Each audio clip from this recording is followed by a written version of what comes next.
Hey guys, welcome back to another feature of my vlog. Today I have someone with me who I'm very, very excited to introduce to you today. He has actually been ducking me for quite some time, but I was finally able to, pull him out kicking and screaming. And I'm not toting feelings anymore that he took so long to come me to interview because he was actually the first person I wanted to talk to because he has been on this path for quite some time and he has really been trailblazing his way. So I'm really, really excited to talk to him today. He is the CEO of Detonator, which has a whole set of things going on. So instead of me trying to break down everything that's involved with Detonator, I'm just going to have him say what Detonator is. So without further ado, I want to introduce to you a big creative, a very good friend of mine, Badawi Singh. Hi, Badawi. Hi, Kimon. Thanks for having me. Thank you for being here. You take yourself out of the hot seat and put me in the hot seat to try and explain everything, right? Absolutely. You've been ducking me for so long, so you had to be in hot seat. You have to be in the hot seat. All right. This is always the hardest thing to explain what Detonator is. For all intents and purposes, Detonator is, I would call it, a creative company. In all the different iterations or in all the different things that we do, it is rooted in creativity, and I guess that branches off into marketing, advertising, music, art, film, that kind of thing. So the different disciplines, but all based in creativity. And one thing I wanted to mention with this huge, very, very huge. I know you're very, you like to downplay yourself a little bit, but you're actually the brainchild behind a very popular food blog, right? You're like the brainchild behind that. So please tell us a little bit about that. I am not the brainchild. Quincy would be the brainchild behind Eater Food. So Eater Food was initially Quincy's idea. And Quincy's your partner? Yes, yeah. Yeah. Quincy Ross, and he started the idea way back in, I believe that was around 1998, 99 is when. Wow. Yeah, that's a long time. Yeah, that's a long time ago. That's when the idea, that's when it first came up as a thing. It wasn't initially a blog. It was initially a topic, a thread. I mean, back in the days, you used to have these things called discussion forums. Right. Facebook can replace all that. But the thread was a thread called Bring It to the Table that he started. And it was literally people talking about different recipes and that kind of thing. And from that is where the idea grew into what it is now. Wow. And I know that you guys have quite a bit of following. You have made it to some level on YouTube, right? Where you have a certain amount of subscribers and stuff, where you officially considered an influencer, I guess? I hate the term influencer. I know you don't like it, but I mean. But I will run with it for now. We at 45, over 45,000 on YouTube, 50 something on Facebook, and I think 20 something. That is huge. Instagram. That is huge. You're an influencer. Get over it. That is huge. I don't like the term influencer. I don't like it. I know, but oh gosh, it's huge. In the purest, I guess, in the purest sense of the purest definition of the term, I guess yes, you could consider me an influencer. I guess so. Mr. Modest. Okay, so I want to just do a quick background of how we know each other, right? We've actually known each other for quite some time, a good few years actually. Yeah. We worked in the same company. I had started that job fresh out of high school. I think you were I think I started the company before you, maybe a few months before you, but you were already in the IT field, right? Yeah. Right, and then that was my first eye-opener of corporate life because I got retrenched along with a few other people. It was so devastating at the time as a teenager. I'm like, that was transformation. That was true transformation. I think so. I was so distraught, but it was such a valuable lesson for me as I think about it now. But you did stay for a little while, right? Yeah. And then you left eventually. that's the longest period I ever stayed in any job, and that was Okay. 5 years. Wow. And Yeah. then what made you decide to want to leave? And the truth, Yes, please. Just um, keep it PG. yeah, I'll keep it PG. At the time, it had a lot of things happening with the company in terms of reshuffling and that kind of thing. Hmm. And they wanted to move me into another department to work with somebody that I didn't want to work with. And, um, the HR was adamant that, Brad, you need to make this move, whatever. And I was like, I know I'm not making the move. And if all they transfer me to the department, I will resign. And I think they thought I was bluffing. Yeah. So I remember it like it was yesterday. I wouldn't call the person name, but the person came and delivered the transfer letter to my desk, and I was there, and I was like, read it, whatever. And I say, hold on, because I knew what it was. As soon as I get the letter, I Hmm. knew what it was. I tell them, I said, don't leave it, hold on right there. I read the letter, I type up my resignation letter, and I tell them to hand it to the HR department one time, same time. Because I wasn't Same time. joking. Yeah. I don't bluff. I don't bluff. They I don't hand you bluff. a letter, you hand them one. I had one time. One time. Yeah, Yeah. well, sometimes you have to stand up for what you believe in, right? But not Yeah. only Yeah. that you left that company, is that the time you actually left corporate life altogether? All together. I mean, Wow. to be quite honest, I never wanted to be in corporate life. Like when I was going to school and that kind of thing, like I never really saw myself working for people. I always wanted to do my own thing. But Hmm. as fate would have it, I had to, and I'm not complaining at all because the knowledge that I gained, the experience, the network, meeting the kind of people I met and having, and I mean, I have friendships, some real good friendships with people that I used to work with, and we stay real good friends now. I wouldn't trade it pretty well. Like, the experience was great, but I never actually wanted to be in that corporate life. Corporate life wasn't for me. I was always at odds with it.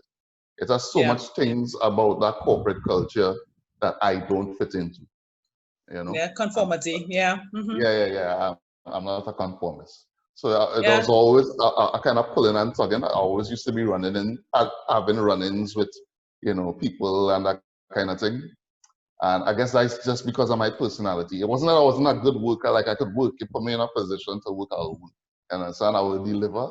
But I think like some of the interpersonal things and then some of the rules that they had in corporate life is just like I didn't care Don't make for. sense. Yeah. Yeah. Yeah. So And yeah. it's so funny you talk about that, right? Because I mean, I didn't like when I was going to school, I just kind of expected to follow like going to the corporate life. I didn't really think much about it. It's Mm, only when I was there, and then when I got retrenched and I started to see different things, then I started to my views started to change a little bit, right? But in right. my last job, when I knew to myself I wasn't going to stay there anymore, like I just wanted to leave corporate life altogether. And I actually spoke with you about it. I had a discussion with you Yeah. about it. And you were Yes. actually very discouraging, which kind of annoyed me. You But, see mhm. but this is the thing, we need to clear the air on that. I was not Uh-huh. I wasn't trying to Yes, you were. discourage you. I you, you you see, sometimes you say something and you're hearing what you want to hear. That wasn't me discouraging you. I Okay. was Hmm. trying to get you to really grasp the gravity of jumping out on your own. Because, Hmm. I mean, while people might see now, all right, Eat Food have some measure of success in terms of what we're doing and that kind of thing. In the early days, it was real rough. It was extremely rough. And Hmm. people don't see that part. I mean, anybody asks me, I will always be open and I will speak openly about, the things that I went through and that kind of thing. And that's what I was telling you. I wasn't trying to discourage you. I was trying to tell you, listen, it's a good thing, but it's not all good. Actually, at some But you remember, points, I've known you for years, so I have right. actually not like I was next to you, but I have Mm, seen, when it was you're still really trying to figure it out and the mhm. progression. So it wasn't to say that I just saw you as it is now, and I Right. had this kind of like fairy tale version of what auto corporate life would be. So I guess that's why I was kind of, I kind of thought a little bit in you. No, you should not thought it wasn't coming from a place thing. I just, and people up to this day, people still ask me because I mean, people know my scene, people know that I'm out here doing things among. And I have friends who would always ask me, like, they're contemplating doing their own thing. And I will always tell them, it's like, I'm not telling you not to do it, but I'm telling you that you have to be prepared, mentally and emotionally prepared Okay, so yeah, that for it. was not what you told me, right? So, but anyhow, we will leave that. That wasn't what you told me, but okay. But so today I kind of wanted to talk about it because you are a big social media enthusiast, right? I know you probably don't Mhm. want to call yourself that, but you are heavily involved in social media, a lot more than I am. And Yeah, well, that's not saying much because I don't really be on it as much, but yeah. you're very, very heavily involved. And social media Mhm. is a kind of thing now where it has really changed the game of business because now, Mhm. before you had only a certain sphere of influence in order to do business, and now you can do it to remote people so far from you, have Mhm. similar interests, and you could sell products to them. It has really changed the game, right? Right, And there are a lot of things we could talk about when it comes to social media, a lot of positives and of course a lot of negatives. And right. I mean, that's you can have several different topics on it. But today I kind of wanted to focus on um, how, when is a good time to unplug from social media? Meaning like, you know, there's so many different ways where you could be, like, okay, like for instance, you see somebody put a very controversial post, but you're no stranger to that. Princesses, You'll flame yes. on stuff, right? Put a Right. controversial post, and Yeah. you see the comments going back and forth, and honestly, I'm a Mm. little entertained by the comments. I read the comments and I'm a little entertained because I mean it's like intellectual cuss outs without actual, curse words sometimes. Yeah. I see like Sometimes it people reaches the use curse words. sometimes it's reached to that, but It it's like people use all these big words and I have to like look up these words. I'm like, what does that mean? People writing a whole pieces on Facebook, right? But it's like, Right. it's very interesting. You could spend like 5 hours on one post. Mm. And especially being an entrepreneur, setting your own hours, that could waste a lot of time. So Yeah. I really wanted to talk about, knowing when to unplug. So for instance, Mm-hmm. somebody put in a controversial post and the back and forth. Tell me Yeah. what's your feedback on that? Like, how do you look at that now? Um, so because I'm doing it for so long, Mm-hmm. if if it's somebody I custom engaging in, Yeah. most of the times I already know what they're going to say. I know what the argument's going to be. So sometimes Mm-hmm. I might go back and forth, probably a couple comments, and then I'll leave it as is because I know where it's going to head. Mm-hmm. And sometimes I don't even bother responding because it's like I already know where this going. I know, your point of view not gonna change, mine not gonna change. So it's like, all right, you state what you state, I state what I state, that's the end of it. But I think if I engage in somebody for the first time, usually I would try to get to a point, even if we don't agree, at least that we, you know, consider each other points. And I wasn't always like that. I think, Yes. yeah, I wasn't always Yes. like that. I think, before it was, I really didn't care too much about, um, other people's opinions. And that, the danger in that is operating in a vacuum.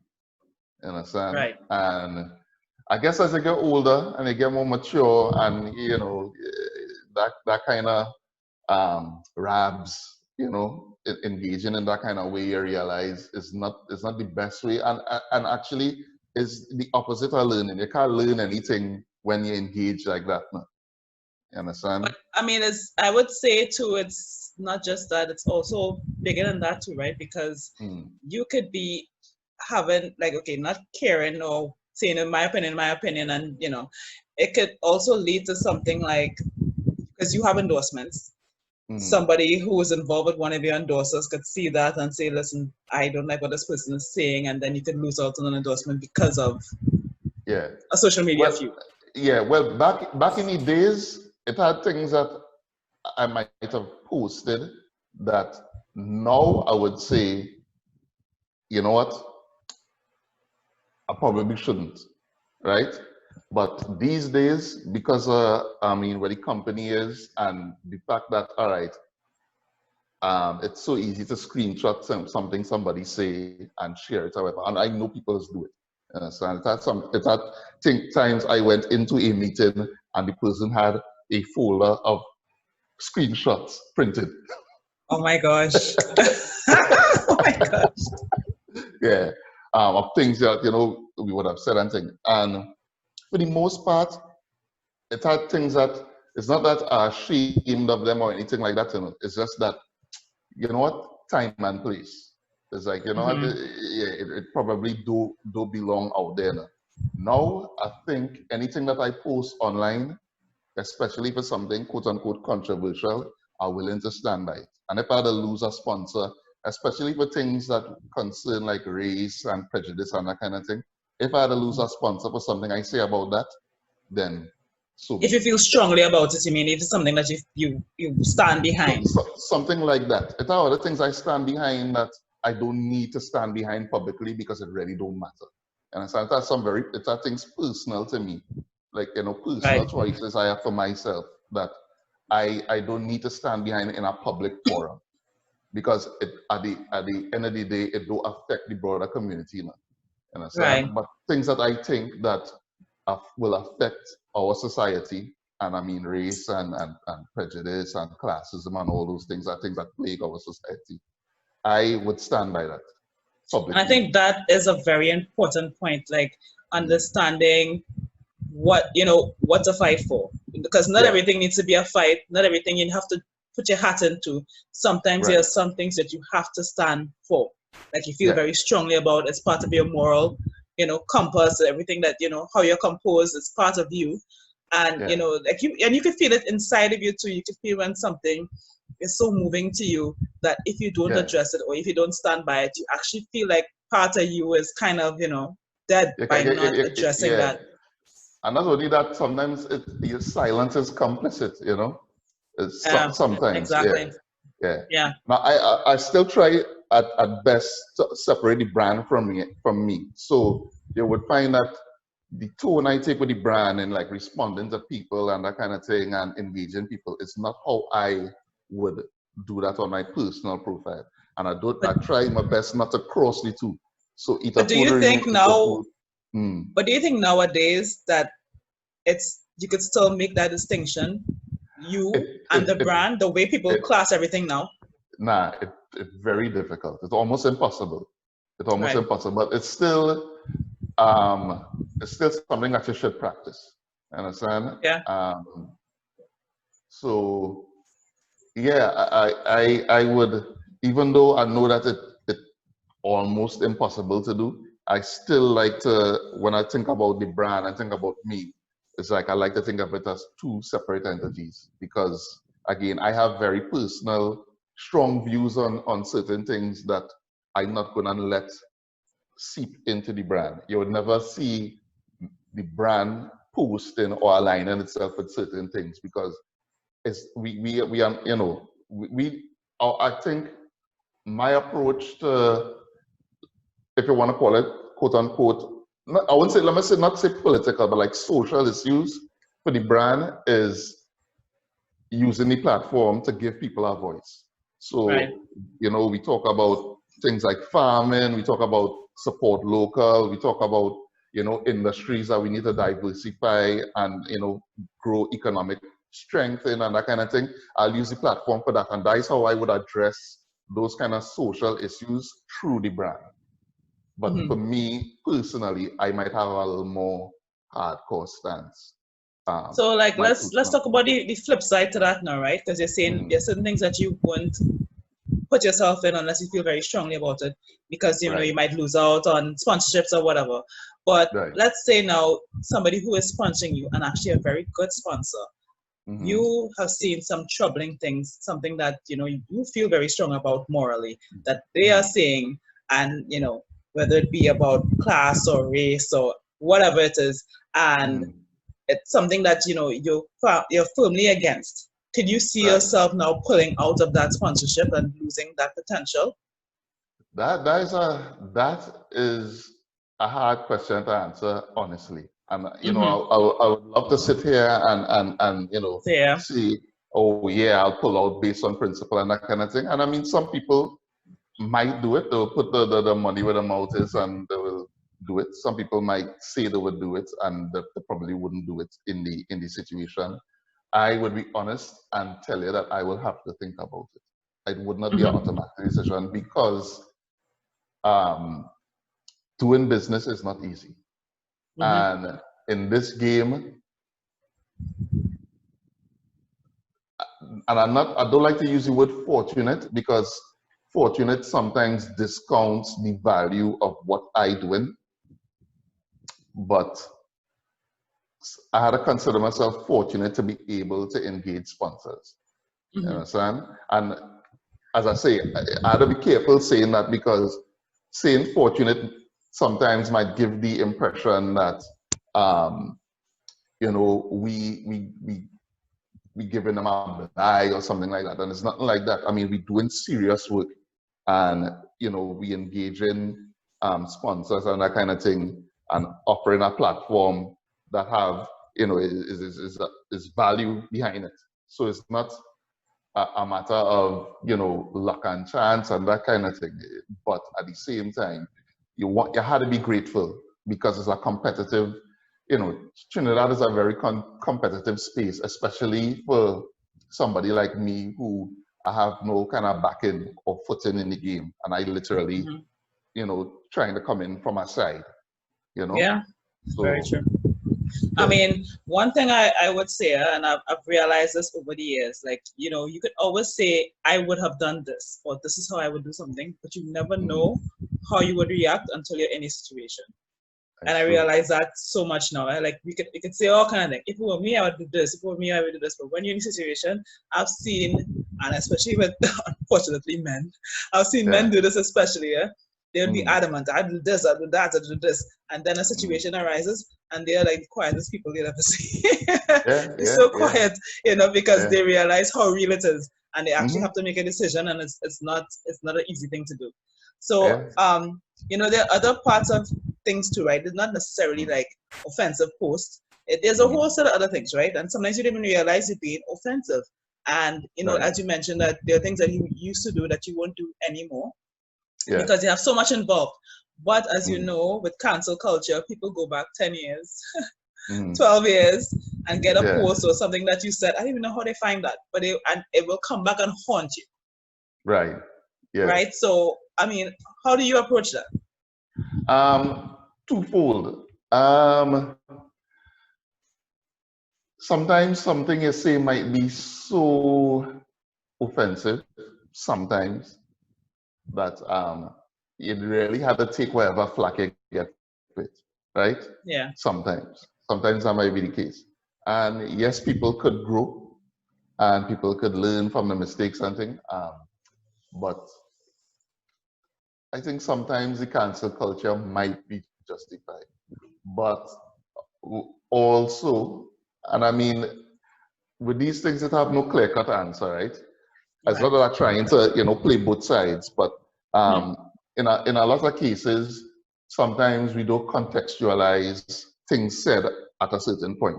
So it have things that not acceptable in society now that would have been acceptable 20 years ago, 30 years ago, that people would have Sure. say openly, or people would have do openly that you can't do now. And as we progress as a society, you realize, all right, this is no longer okay to say. Now you might have say it, you might have even, and I mean, some people might still think it, but they wouldn't say it. Some people might be progressing with society and realize, okay, it's not okay to think this. It's not okay to feel this way about this person or that kind of thing. So it are things that I might have say my younger self, let me say my 20-year-old self, my 22-year-old self would have say or think that now I would say that it was totally wrong. You understand? Hmm. I mean, I didn't have social media back then, but if somebody would have go back to probably one of the forums I used to post on and find a post that I did, Oh, and don't get them clues where to find it now. I mean, Jed, again, I have nothing to hide. You understand? I'm an open book. So I would say, listen, in a case like that, I would not try to defend what I said, obviously. And I would go as far as to say that, um,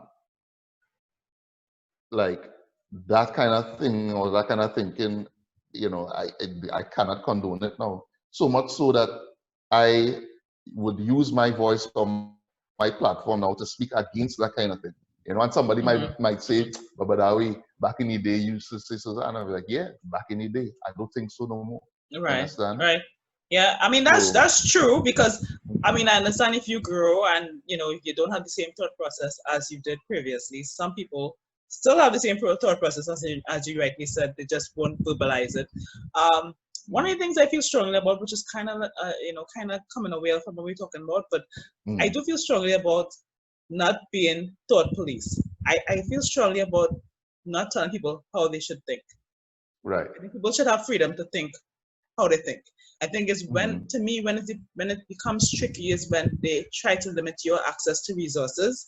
That is when the right. situation needs to be addressed. But then I guess somebody could argue that one thing leads to the other. But I mean, that's a different Well, conversation, right? I was not gonna say that. If you're saying Yeah, that, you know, if the thought is that, if the thought the person having is that I should, you know, not give you access to this thing, then how do you say now that you're not supposed to think that or you shouldn't think that? Because, you right. know, But I mean, like, do you really think you can control people's thoughts, though? no, you can't. You cannot. You know, I You mean, it could cannot say that to control an it. extent, like that's what Mhm. advertising tries to do, right? I mean, to an extent, you think you Well, wasn't yeah, thinking yeah, about this kind of cookie and you seen the cookie all the time on TV and all of a sudden you think about yeah, the cookie, right? But yeah. I mean, so okay, so let's get back to the whole wasting time on social media, right? And understanding when to Right. unplug. So there are things Mhm. like posting and stuff which we have to be mindful of. But there's Right. also things that are innocuous enough, like all these Mm. challenges are going wrong. Every second is a new challenge. So Yeah. these challenges you could also be spending a lot of time watching TikTok and watching all these challenges. I don't even have TikTok, but like watching all these Yeah. challenges, right? And it's like Yeah. it could be wasting time, but it could also create opportunities. So Yes. how do you navigate that? Well, my social media experience, I think, what I've come to realize talking to different people is that my how I engage in these platforms different or how people do it. When I go on, let me say to Instagram and that kind of thing, 90 something percent of the time I am going to post something or to reply to a post, right? Mm-hmm. That is most of my activity. Most of my activity is I'm going to post something or respond to a post. So much so that I could count the amount of times on one hand that I actually went to the explore page on Instagram. And people just go on and like scroll and find things. Like I don't find anything on Instagram unless it come to me. So I might scroll probably like the first 15 things, Mm-hmm. and like three of that might be ads, scroll, and if I see something I like, thing I might like, if I see thing I might comment, and then that is it. But some people just literally spend time like real scrolling through and commenting and that is not me. Looking at stories and that kind of thing. Probably like four or five. And then because it's so much, because is for me is Instagram, Facebook, YouTube, is the website, Twitter, Pinterest, you understand? And then when I'm not doing that, I had to be checking the reports and the analytics and all them things. Like that, it just be a lot of data and screen time and that kind of thing. So to add just casual scrolling and browsing and things to that, to me is too much. So much so that I, people that say the prefer a text or call. I prefer people call me because I spend so Mm-hmm. much time like typing and responding to messages and things. I find texting this be too much sometimes. So do you I recommend like an entrepreneur, somebody who actually likes to do those things, right? Likes to explore and look through videos and whatever. Give yourself yeah, a limit, give yourself a cap. Okay, don't go over this time to do that. And set like schedule if they have to be more disciplined, schedule their times. Okay, do this amount and do yeah, this amount and schedule it yeah. like I that. guess I guess that could work. That wouldn't work for me Yeah. because I am terrible at policing myself on anything. I real terrible. So I will have to be extreme. Extremities just work for me. You see, like, varying degrees of, all right, set a time. Nah, that is all or nothing. Yeah, rebel with a cause. I don't know. I just know that I could be very extreme because Yeah, yeah. soft measures don't work for me. I need Uh, very harsh measures. oh gosh. Well, I mean, this, as I said when I started, this is a conversation that we could have whole day, right? But I mean, we do have to kind of wrap up a little bit. But I do want to give you a chance to give us an idea of projects that you're working on, where we could find you, and what else is new for Detonator, Badawi, Eater Food, everything you have going on.